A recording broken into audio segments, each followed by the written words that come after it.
पे और मैंने मशीन ऑलरेडी यहाँ पे चालू कर ली है। ठीक है, तो मेरे पास यहाँ पे एक आईपी एड्रेस दिखा रहा था, इसको मैं कॉपी कर लेता हूँ यहाँ से।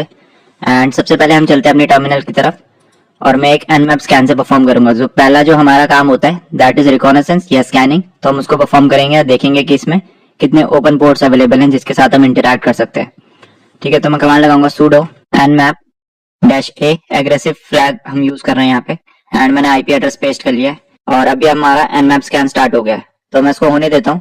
जैसे ही कंप्लीट होता है फिर हम रिजल्ट से गो थ्रू करेंगे। ऑलराइट, सो स्कैन यहाँ पे कंप्लीट हो चुका है और मुझे यहाँ पे आउटपुट दिख गया है। तो अगर मैं ऊपर चलूँ तो सबसे पहले हमारे पास पोर्ट 21 ओपन है यहाँ पे, दैट इज रनिंग FTP और जो इसका वर्जन है वो है VS FTPD 3.0.3। ठीक है, तो इसको भी हम चेक करेंगे for any known exploits. Second हमारे पास SSH रन कर रहा है हमारा ओपन SSH 7.2। थर्ड हमारे पास यहाँ पे 139.445 है for net BIOS and Samba. And उसके बाद एक इंटरेस्टिंग पोर्ट है हमारे पास 3128 that is running HTTP proxy और वो स्क्विड प्रॉक्सी रन कर रहा है उसमें, उसका वर्जन है 3.5.12 हमारे पास। उसके अलावा मेरे पास एक वेब सर्वर भी है Apache HTTP 2.4.18 and I think जो इसका ऑपरेटिंग सिस्टम है that is running Ubuntu.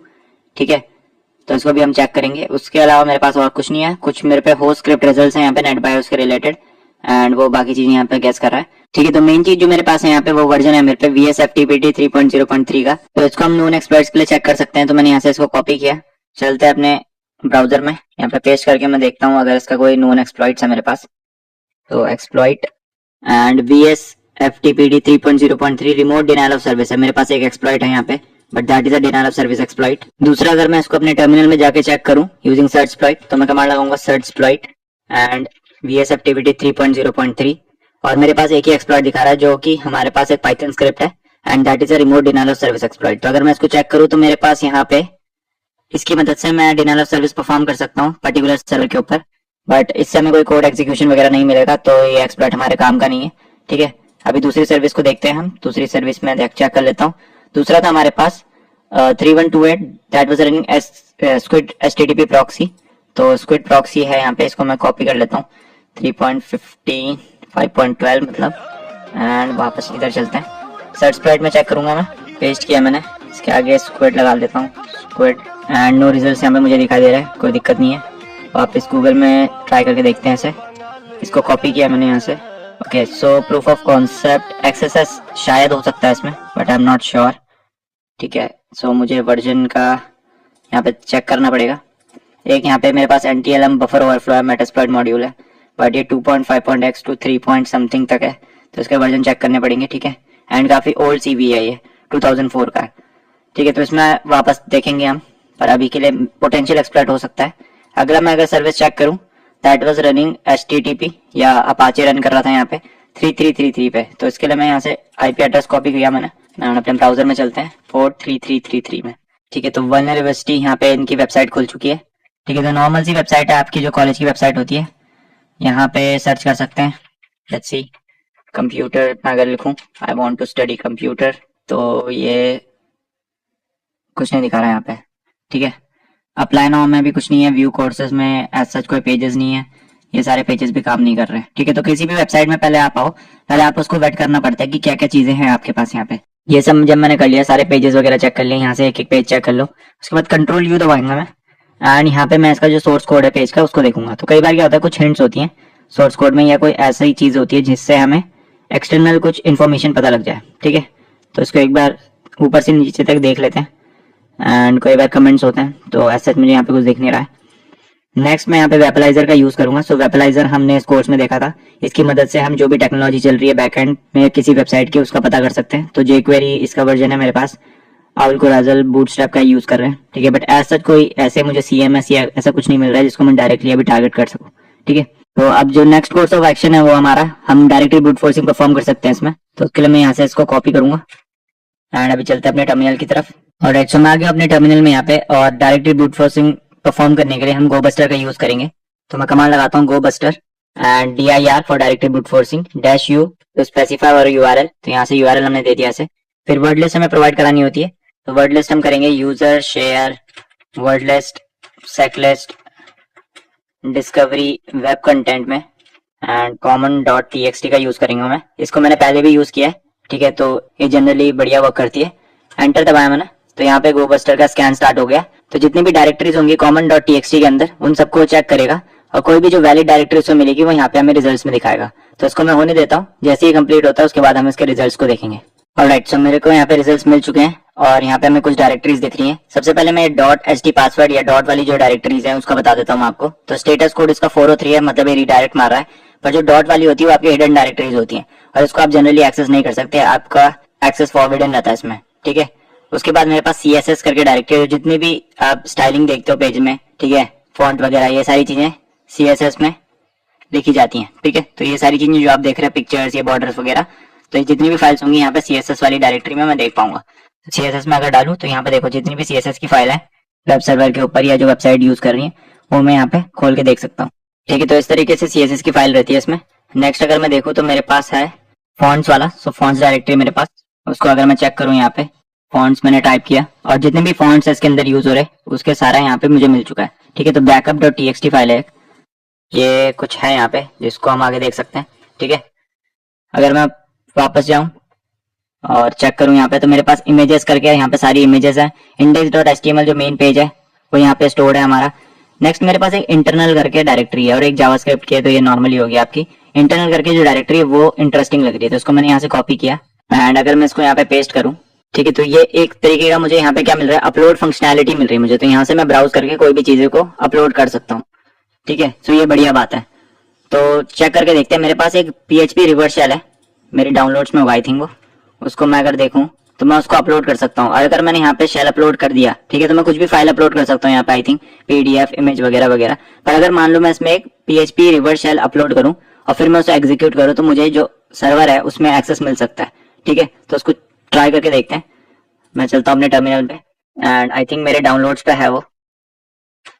So nano rev.php कर लिया मैंने, rev.php एंड यस मेरा PHP रिवर्स है मेरा, ठीक है। तो अगर आपको ये चाहिए तो आप क्या कर सकते हो, आप गूगल में जाओ और यहाँ पे लिखो PHP reverse shell pentest monkey, ठीक है। ये मैंने पहले भी सर्च कर रखा है तो यहाँ पे आपको ये PHP रिवर्स शेल मिल जाएगा। पेंटेस्ट मंकी की वेबसाइट में भी है, गिटहब में भी मिल जाएगा आपको। यहाँ से आपको कुछ नहीं करना है, इसको डाउनलोड कर सकते हो आप। यहाँ पे डाउनलोड का बटन है इसका, यहाँ से आप डाउनलोड कर सकते हो या फिर आप गिटहब में जाओ इसके एंड यहाँ पे आपको रिवर्स शेल मिल जाएगा, ये रहा, ठीक है। तो ये रिवर्स शेल आप यहाँ से डाउनलोड कर सकते हो। तो मेरे पास ऑलरेडी डाउनलोडेड है। उसके बाद आपको इसके अंदर कुछ चेंजेस करने होते हैं। मेन चेंज आपका IP और पोर्ट का रहता है। तो पोर्ट मैंने 1 2 3 4 रखा है यहाँ पे। IP आपकी जो भी है आप यहाँ पे चेंज कर सकते हो, ठीक है। तो यहाँ पे लिखा हुआ भी इन्होंने चेंज दिस। उसके बाद जब ये एग्जीक्यूट होगा तो आपको एक बैश शेल यहाँ पे दे देगा, इंटरएक्टिव बैश शेल। तो उसके बाद आप इंटरेक्ट कर सकते हो टारगेट के साथ अगर ये एग्जीक्यूट हुआ तो, ठीक है। तो मैं अभी इसको सेव कर लेता हूँ एंड ये rev.php नाम से है मेरे सिस्टम में। तो अभी चलते हैं इंटरनल मशीन के उसमें डायरेक्टरी में एंड यहाँ पे मैं rev सर्च कर लेता हूँ। rev.php है, इसको किया मैंने सबमिट एंड ये बोल रहा है एक्सटेंशन नॉट अलाउड, ठीक है। तो अब यहाँ पे क्या दिक्कत आ रही है, यहाँ पे हमें एक फाइल अपलोड वल्नरेबिलिटी मिली है जिसको हम एग्जीक्यूट में भी कर सकते हैं, ठीक है। तो हम जो फाइल अपलोड करेंगे अगर हम उसे एग्जीक्यूट कर सकें सिस्टम के ऊपर या सर्वर के ऊपर टारगेट के, तो हमें एक्सेस मिल सकता है अंडरलाइन सर्वर का। पर अब इसमें दिक्कत ये आ रही है कि जो मैं PHP शेल अपलोड करने की कोशिश कर रहा हूँ ये एक्सटेंशन नॉट अलाउड दिखा रहा है मुझे। तो हो सकता है कि जो एप्लीकेशन है वो पर्टिकुलर टाइप की फाइल ही यहाँ पे अपलोड करने को मुझे अलाउ कर रही हो, ठीक है। तो इसमें आपको क्या है, इसमें आपको अब एक्सटेंशन बाईपास करना पड़ेगा। अभी हम कैसे करेंगे उसका मैं आपको बताता हूँ। तो PHP के अलावा हम देख सकते हैं कि PHP से रिलेटेड बहुत सारे हमारे पास क्या होते हैं, एक्सटेंशन होते हैं जो PHP की तरह ही काम करते हैं।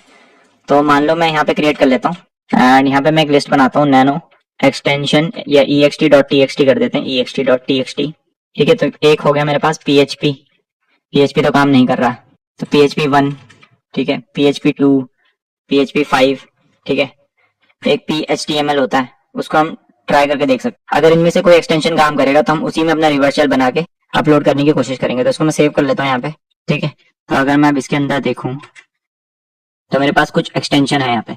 अब इसको चेक कैसे करेंगे हम, मैं बबस्वीट का यूज ले लेता हूँ। सो बब मैंने यहाँ पे किया एंड अभी बबस्वीट अपना ओपन हो जाएगा यहाँ पे।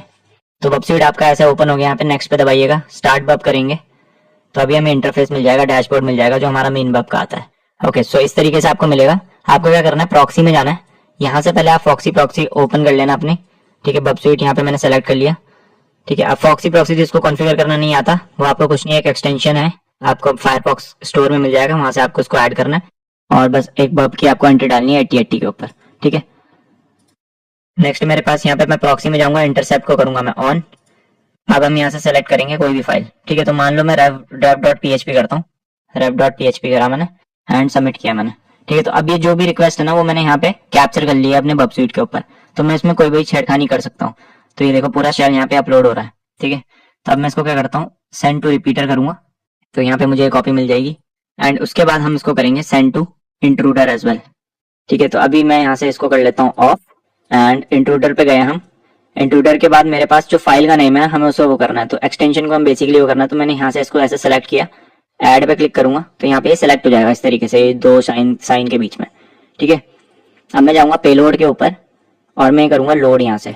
तो एक लिस्ट लोड कर रहे हैं हम जो हमने अभी बनाई थी, काली के अंदर है एंड आई थिंक उसका नाम है ext.txt, ये रही फाइल हमारी। तो देखो जितनी भी एक्सटेंशन हमने बनाए थे उस फाइल के अंदर यहाँ पे लोड हो गए। तो अभी हम कर क्या रहे हैं, हमने बब स्वीट से हमने प्रॉक्सी की मदद से इंटरसेप्ट किया रिक्वेस्ट को, उसके बाद हम उसे इंट्रूडर में भेज रहे हैं। इंट्रूडर एक तरीके का इसका फीचर बोलो जिसकी मदद से हम kind of brute force type attack perform कर सकते हैं। तो एक पर्टिकुलर पैरामीटर के ऊपर हम वेरियस जो चीजें हैं उसको हम टेस्ट कर सकते हैं। तो यहाँ पे हम एक्सटेंशन को टेस्ट कर रहे हैं, तो यहाँ पे मैंने इसको सेलेक्ट कर लिया ऐड दबा के एंड अभी मैं पेलोड्स में जाके यहाँ पे एक तरीके का सेट कर रहा हूँ। तो मुझे सिंपल नॉर्मल चाहिए पेलोड सेट 1, ठीक है। सिंपल लिस्ट का हम यूज कर रहे हैं, अलग अलग इसमें है। एंड जो पेलोड सेटिंग है यहाँ पे जाके मैंने लोड में दबाया और वो फाइल सेलेक्ट कर ली मैंने। अब मैनुअली भी डाल सकते थे यहाँ पे एक एक आइटम करके, पर मैंने फाइल बना रखी है तो यहाँ पे सेलेक्ट हो गया, ठीक है। अब मैं स्टार्ट अटैक पे क्लिक करूंगा तो ये क्या करेगा, ओके दबा दिया मैंने। तो सारे जो एक्सटेंशन है उनको लगा लगा के उसने उस पर टेस्ट किया होगा और अब हम देखेंगे कि हमें कोई किसी चीज में कुछ अलग मिला है, ठीक है। तो अगर मैं यहाँ पे चेक करूं तो रॉ में देखेंगे हम, रिस्पॉन्स देखेंगे हम, एक्सटेंशन नॉट अलाउड, ठीक है। वापस गए रिस्पॉन्स में देखेंगे एक्सटेंशन नॉट अलाउड, PHP 5 में एक्सटेंशन नॉट अलाउड, PHTML में हमें एक्सटेंशन नॉट अलाउड नहीं मिल रहा है। दैट मीन्स अपलोड यहाँ पे हो चुका है सक्सेस, देखो सक्सेस मिल रहा है मुझे यहाँ पे, ठीक है। तो PHTML अगर मैं अपलोड करूंगा PHTML बना के शेल तो ये एप्लीकेशन उसे ले रही है, ग्रेट। तो हम इसका अब यहाँ पे यूज कर सकते हैं, ठीक है। तो इसको करते हैं बब स्वीट को बंद एंड अब मैं चलता हूँ अपने टर्मिनल के ऊपर वापस। तो ये मेरा टर्मिनल है, मेरा जो वेब शेल है उसको मैं कॉपी कर लेता हूँ करंट डायरेक्टरी में या फिर यहीं पे चेंज कर लेते हैं हम। तो मेरा जो शेल का नाम है वो rev.php है, मैं उसकी कॉपी बनाऊंगा rev.php से rev.phtml, ठीक है। चलते हैं अपनी फंक्शनैलिटी के ऊपर वापस, अपलोड करने की कोशिश करते हैं एंड rev दबाया मैंने। अब मेरे पास एक rev.phtml फाइल है, इसको किया मैंने यहाँ पे rev.phtml सेलेक्ट, सबमिट दबाया मैंने, ओके। तो यहाँ पे अभी इसकी प्रॉक्सी ऑन है, इसको पहले बंद कर लेते हैं एंड अब रीसेंड करा मैंने, सक्सेस दिखा रहा है मुझे, ठीक है। एक बार फिर कर लेते हैं try just to make sure and success दिखा रहा है मुझे, ठीक है। तो ये इस बार फाइल अपलोड हो चुकी है सक्सेसफुली। अब हमें क्या करना है, हमें देखना है कि कहाँ पे जाके ये फाइल स्टोर हुई है ताकि हम इसको एग्जीक्यूट कर पाए। लेकिन उससे पहले हमें अपना लिसनर रेडी रखना पड़ेगा पोर्ट 1234 में, ठीक है। तो मैं उसके लिए नेटकैट का यूज कर लेता हूँ, LVNP 1234, ठीक है। तो अभी मेरा जो भी कनेक्शन आएगा इस पर्टिकुलर पोर्ट में वो यहाँ पे कैप्चर हो जाएगा। तो अभी मुझे क्या करना है, अभी मुझे देखना है कि कहाँ पे जाके ये फाइल सेव हुई होगी। तो मैं डायरेक्ट पहले चेक कर लेता हूँ rev.phtml, ठीक है। अगर कोई पर्टिकुलर डायरेक्टरी में नहीं है तो डायरेक्टली चेक कर रहा हूँ एंड नॉट फाउंड दिखा रहा है, दैट मीन्स यहाँ पे नहीं है। उसके अलावा ये कहीं और हो सकती है, चेक करते हैं। ऑलराइट, सो पिछले जो हमें डायरेक्टरीज मिली थी उनमें से ऐसा कोई अपलोड डायरेक्टरी हमें नहीं मिली थी, तो हम एक रिकर्सिव गोबस्टर स्कैन फिर से करेंगे। रिकर्सिव मतलब अब इंटरनल के आगे हम करेंगे, इसको कॉपी कर लेता हूँ मैं यहाँ से और अभी चलते हैं अपने टर्मिनल के ऊपर एंड यहाँ पे कर लेते हैं गोबस्टर स्कैन हम परफॉर्म। सो गोबस्टर कमांड लगाया मैंने, dir और directory brute forcing again -u और अभी हम पेस्ट करेंगे। यहाँ पे हम इंटरनल के आगे अब डायरेक्टरीज को सर्च कर रहे हैं, ठीक है। एंड उसके बाद सेम हम common.txt फाइल का यूज कर लेते हैं एंड अभी स्कैन स्टार्ट हो चुका है, ठीक है। तो इसको मैं पूरा होने देता हूँ और जैसे ये कंप्लीट होगा उसके बाद हम देखेंगे कि क्या हमें कोई नई डायरेक्टरी मिली है जहाँ पे हमारी जो अपलोडेड फाइल है वो हम देख पाएंगे। ऑलराइट, स्कैन कंप्लीट हो गया यहाँ पे और मुझे एक डायरेक्टरी मिली है जिसका नाम है अपलोड्स। तो हम यहाँ पे इसको चेक करते हैं। तो मैं चलता हूँ अपने ब्राउजर पे और अगर मैं यहाँ पे डालूं अपलोड्स तो यहाँ पे मुझे जो rev.phtml फाइल है वो दिख रही है मुझे अपनी। तो मैं यहाँ से बस इस पे क्लिक करूंगा और अभी ये सिस्टम यहाँ पे हैंग हो चुका है, सर्वर हैंग हो चुका है यहाँ पे। एंड अगर मैं अपने नेटकैट लिसनर पे वापस जाऊं, ऑलराइट, सो थोड़ा सा अपडेट है यहाँ पे। सो जो आईपी एड्रेस मैंने पिछली बार डाला था वो मेरा लोकल मशीन का आईपी एड्रेस था। हमें लोकल मशीन का आईपी एड्रेस नहीं डालना है इसमें, जो 10.0 का आईपी एड्रेस मिलता है आपको वीपीएन का ट्राई एपमी की तरफ से वो डालना है। तो उसके लिए आप IP addr टाइप करिएगा अपने टर्मिनल में और जो यहाँ पे आपको आईपी एड्रेस दिख रहा है वो आपको यहाँ पे मेंशन करना है जो रिवर्स शेल के अंदर, ठीक है। पोर्ट हम 1 2 3 4 ही रहने देंगे, तो इसको मैं सेव करता हूँ यहाँ पे। एंड rev1.phtml है, इसको मैंने अपलोड कर लिया था। तो अगर मैं यहाँ पे आपको अपलोड दिखाऊं तो यहाँ पे मैंने ऑलरेडी अपलोड कर लिया इसे। एंड मेरा लिसनर आई थिंक रेडी है यहाँ पे, हाँ लिसनर मेरा रेडी है। तो अभी अगर मैं इसको क्लिक करूं तो यहाँ पे एप्लीकेशन हैंग हो चुकी है, ठीक है। अभी मैं जाता हूँ अपने लिसनर पे वापस, तो यहाँ पे देखो मुझे एक शेल मिल चुका है, यहाँ पे शेल एक्सेस मिल चुका है मुझे सर्वर के अंदर। तो अगर मैं डालूं who am I, तो यहाँ पे मैं www-data करके यूजर का मुझे एक्सेस मिल चुका है, ठीक है। तो ls दबाते हैं, अंदर देखते हैं क्या क्या चीजें हैं यहाँ पे। तो पहला हमें यूजर फ्लैग कैप्चर करना पड़ेगा, उसके लिए मैं चलता हूँ होम में एंड बिल करके एक मेरा यूजर है, सो बिल एंड user.txt फाइल है मेरे पास यहाँ पे। सो cat user.txt, तो ये मेरा यूजर फ्लैग हो गया, इसको आप सबमिट कर सकते हैं, यूजर फ्लैग आपका अप्रूव हो जाएगा, ठीक है। अगला जो स्टेप है हमारे पास दैट इज प्रिविलेज एस्केलेशन।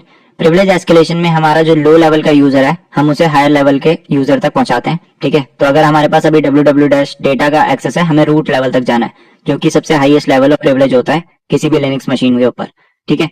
तो उसके लिए मैं क्या करूंगा, SUID बाइनरीज का यूज करूंगा। तो पहले मैं चेक कर लेता हूँ, यहाँ पे अगर मैं देखूं तो मैं नीचे चलता हूँ, यहाँ पे इन्होंने समझा रखा है प्रिविलेज एस्केलेशन में। So now that you have compromise this machine we will escalate our privileges and become the super user root. Super user है, रूट बोलते हैं उसे लिनक्स के उसमें, विंडोज में आप उसको सिस्टम बोलते हो या एडमिनिस्ट्रेटर बोलते हो। इन लिनक्स SUID, ठीक है, set owner user ID upon execution, इसकी फुल फॉर्म है, is a particular type of file permission given to a file. SUID gives temporary permission to user to run the program file with the permission of the file owner, ठीक है। तो SUID क्या है, एक particular तरह की file permission है Linux के अंदर, जिसमें आप क्या करते हो कि दो तरीके की आपकी आईडी होती है, एक आप ओन करते हो किसी फाइल को और आप उसे एग्जीक्यूट कर सकते हो, ठीक है। दूसरी चीज क्या होती है SUID में कि आप ओन तो नहीं करते हो फाइल को, लेकिन आपको परमिशन है उस फाइल को यूज करने के लिए। तो यहाँ तो एग्जांपल दिया उन्होंने यहाँ पे एक, the binary file to change your password has the SUID bit set to it. तो बाइनरी फाइल जो आपको पासवर्ड चेंज करने में मदद करती है वो है यूजर बिन पासवर्ड, ठीक है। This is because to change your password you will need to write to the shadowverse file that you do not have access to. Root does, so it has root privileges to make the right changes. तो जो binary file है या programme है password, जिसकी मदद से आप अपने पासवर्ड चेंज कर सकते हो किसी भी लिनक्स सिस्टम में टर्मिनल से। तो उसमें क्या होता है कि जब आप इस प्रोग्राम को रन करते हो तो इसको राइट परमिशन चाहिए होती है शैडोवर्स फाइल की, लेकिन जो शैडोवर फाइल है वो रूट जो यूजर है वो सिर्फ एक्सेस कर सकता है। तो इसीलिए इसमें SUID बिट सेट होती है। इसका मतलब ये होता है कि भले आप रूट यूजर नहीं हो, लेकिन हम आपको एक तरीके से चांस दे रहे हैं, एक तरीके का प्रिविलेज दे रहे हैं कि आप इस पासवर्ड वाला जो बाइनरी है उसको यूज कर सको और इसकी मदद से जो शैडोवर फाइल में जो भी चेंजेस करने हैं आप कर सको। तो इस तरीके से यहाँ पे जो आपकी परमिशंस होती हैं नॉर्मल, उसमें आपका इस तरीके की परमिशन होती है रीड राइट और एग्जीक्यूट की, और जो S वाला बिट है उसमें जिस भी फाइल के आगे S बिट लगा होगा दैट मीन्स वो SUID बिट सेट है उसमें, और आप उसको यूज कर सकते हो रूट के लेवल के हिसाब से, ठीक है। एक बारी में होता है वो, आपकी जो आपकी परमिशन है उसको चेंज नहीं करता, बस वो आपको एक्सेस दे रहा है कि आप उस परमिशन को या उस प्रोग्राम को एग्जीक्यूट कर सको रूट प्रिविलेजेस से, ठीक है। तो आई होप आपको समझ में आया होगा, इसके बारे में थोड़ा और पढ़ सकते हो आप, ठीक है, इन डिटेल में जाके। बट अभी हम चलते हैं अपनी मशीन के ऊपर, अब देखते हैं इसकी हम कैसे यूज ले सकते हैं to get root access on the system. Alright, so मैं यहाँ पे एक कमांड लगाया मैंने, ओके। सो ये कमांड लगाया था मैंने, फाइंड कमांड का यूज कर रहे हैं हम, पूरे रूट फाइल सिस्टम में सर्च कर रहे हैं हम, ये स्लैश करके यूजर होना चाहिए रूट, इसका जो परमिशन होनी चाहिए वो 4000 होनी चाहिए, एंड एग्जीक्यूट ये हमने करा है यहाँ पे, ठीक है। तो अभी हम क्या चेक कर रहे हैं, कौन सी बाइनरीज हमारे पास या कौन से प्रोग्राम हमारे पास अवेलेबल है जिसमें वो SUID बिट सेट है, इस तरीके की परमिशन सेट है, ये S लगा होगा वहां पे, वो चेक कर रहे हैं हम। तो अगर मैं यहाँ पे चेक करूं तो यहाँ पे कई जगह मुझे परमिशन डिनाइड मिला है, क्यों? क्योंकि मुझ पे एक्सेस नहीं है। अगर मैं रूट यूजर ऑलरेडी होता तो ये सारी फाइल्स के अंदर मैं देख सकता था, ठीक है। तो अभी नीचे चलते हैं, जहाँ पे परमिशन डिनाइड नहीं है हमें वो ढूंढना है। ओके, सो मुझे यहाँ पे कुछ फाइल्स दिख रही हैं, तो अगर आप इसको ध्यान से देखोगे तो RWS है यहाँ पे, ठीक है। तो SUID बिट सेट है इसके अंदर, तो ये अलग अलग फाइल है, सूडो है, पासवर्ड फाइल हमने जो अभी बात करी थी जिसके बारे में, ठीक है। इसके अलावा और कोई है हमारे पास जो नॉर्मल ना हो, एंड अगर मैं नीचे देखूं, ठीक है, तो कुछ और फाइल्स हैं यहाँ पे मुझे, और सिस्टम CTL है मेरे पास यहाँ पे। आप सिस्टम CTL जैसे नहीं पता, कोई भी सर्विस जब आपको लिनक्स पे चलानी होती है तो आप सिस्टम CTL का यूज लेते हो उसके लिए। तो अगर मैं इसको अब्यूज कर सकूं सिस्टम CTL में तो मैं शायद रूट ले सकता हूँ। अभी मैं कैसे चेक करूंगा कि अगर मैं सिस्टम CTL को अब्यूज कर सकता हूँ कि नहीं, उसके लिए मेरे पास एक यूटिलिटी है GTFO bins। तो GTFO bins मैंने सर्च किया गूगल में, ऑलराइट। सो ये वेबसाइट है हमारे पास, ऑलराइट। सो इस तरह का इंटरफेस मिल जाता है आपको। यहाँ पे हम सर्च करेंगे system CTL। So system CTL मुझे यहाँ पे मैंने करा तो मुझे यहाँ पे दिख रहा है ठीक है, तो दैट मीन्स हम इसका यूज कर सकते हैं। देखो यहाँ पे अलग अलग है, यहाँ पे sudo में कैसे अब यूज कर सकते हैं इसका, और suid में कैसे कर सकते हैं। तो यहाँ पे इन्होंने सारा कुछ दे रखा है, ठीक है। तो हमें इन सारे कमांड्स का यूज करना है, और अगर इसके बाद ये एग्जीक्यूट प्रॉपर्ली हो गया तो मुझे रूट एक्सेस मिल जाएगा। तो मैं ये कर लेता हूँ एक एक करके। तो अभी चलते हैं अपने टर्मिनल के ऊपर, एंड पहला मैंने यहाँ पे एंटर किया, दूसरा करते हैं, ठीक है। तो अभी हम क्या कर रहे हैं, बेसिकली मैं शॉर्ट में समझा देता हूँ। हम इन कमांड्स के जरिए एक सर्विस बना रहे हैं, ठीक है, जिसको हम सिस्टम सीटीएल की मदद से एग्जीक्यूट करवाएंगे। और सिस्टम सीटीएल अपना एसयूआईडी बिट सेट है उसमें, तो होगा क्या कि वो रूट प्रिविलेजेस के साथ एग्जीक्यूट होगा, और जैसे ही वो रूट प्रिविलेज के साथ एग्जीक्यूट होगा हमें होपफुली शेल मिल जाएगा, बिकॉज यहाँ पे हम जो कमांड यूज कर रहे हैं वो शेल स्पॉन करने का कमांड है, ठीक है। तो मैं एक एक करके कर लेता हूँ फटाफट। ओके सो तो ये लास्ट कमांड है, इसको करा मैंने यहाँ से कॉपी, और ये डॉट स्लैश में कॉपी करना है बिकॉज आप करंट उसमें नहीं कर रहे हो एग्जीक्यूट, ठीक है। नॉर्मल सिस्टम सीटीएल से करना कॉपी, एंटर किया मैंने, एंड आई थिंक यहाँ पे कुछ तो है। ओके तो मैंने कमांड को रीचेक किया, और यहाँ पे ये शेल नहीं एग्जीक्यूट कर रहा है। एक्चुअली ये जो आईडी कमांड है उसको ये आउटपुट कर रहा है टेम्प आउटपुट फोल्डर में। तो जो मैंने वापस यहाँ पे ट्राई किया था, अगर मैं चलूँ अपने टर्मिनल के ऊपर, तो मैं रूट फ्लैग को यहाँ से डायरेक्टली ले सकता हूँ। तो हमें एग्जीक्यूशन में कमांड शेल नहीं मिल रहा है, लेकिन हम जो रूट फ्लैग है वो रूट डायरेक्टरी से निकाल सकते हैं, ठीक है। तो कैट root.root.txt करा मैंने, और अगर मैं यहाँ पे अब चेक करूँ टेम्प आउटपुट के अंदर, एंड आउटपुट फाइल के अंदर मुझे यहाँ पे रूट फ्लैग मिल चुका है, ठीक है। तो इस तरीके से आप निकाल सकते हो रूट फ्लैग। एग्जीक्यूशन में आपको शेल नहीं प्रोवाइड करा रहा है, बस आप इसका यूज करके जो भी फाइल है उसके अंदर से देख सकते हो। तो आप सेंसिटिव फाइल का भी यूज कर सकते हो। तो मान लो आप इससे प्रिविलेज एस्केलेट कैसे करोगे, आपको रूट यूजर का ही चाहिए। तो आप एक काम करो, यहाँ पे जो bin sh फाइल है इसके अंदर इसको टेम्प आउटपुट में इसका यूज ना करके मैं अब एक एक्स्ट्रा चीज बता देता हूँ आपको। यहाँ से मैंने इसके किया कॉपी, इसको थोड़ा सा हम चेंज करेंगे इसमें जो पेलोड है, एंड हम जो यहाँ पे आईडी ये एग्जीक्यूट कर रहा है उसको आईडी एग्जीक्यूट नहीं करेंगे, रादर हम करेंगे hc शैडो फाइल है जो जिसके अंदर सारे लिनक्स के पासवर्ड स्टोर होते हैं, उसको हम एग्जीक्यूट करके देखते हैं। तो मैंने किया यहाँ से इसको कॉपी, ठीक है। तो एक बार थोड़ा सा चेंज इसको हटा देते हैं, वापस कॉपी एंड पेस्ट किया मैंने। तो अभी सिंपलिंग यहाँ पे क्रिएट हो चुका है इस सर्विस का। ओके सो अभी यहाँ पे हो चुका है। अब मैं अगर आउटपुट के अंदर चेक करूं तो देखो मुझे जो पूरी hc शैडो फाइल है वो यहाँ पे मिल गया, रूट का मुझे पासवर्ड मिल चुका है, ठीक है। तो अब मैं इस पासवर्ड को क्रैक कर सकता हूँ ऑफलाइन जाके, पासवर्ड क्रैकिंग वाली वीडियो आप चेक कर सकते हैं, उसके थ्रू आप लिनक्स पासवर्ड को क्रैक करें और आपको रूट का पासवर्ड मिल जाएगा। रूट का पासवर्ड मिलने के बाद you can just switch to root user और आपको कंप्लीट रूट एक्सेस मिल जाएगा इस वेब सर्वर के ऊपर। तो आई होप आपको समझ में आया होगा। That marks the end of this video and also subscribe to this channel. मैं मिलता हूँ आपको अगली वीडियो में।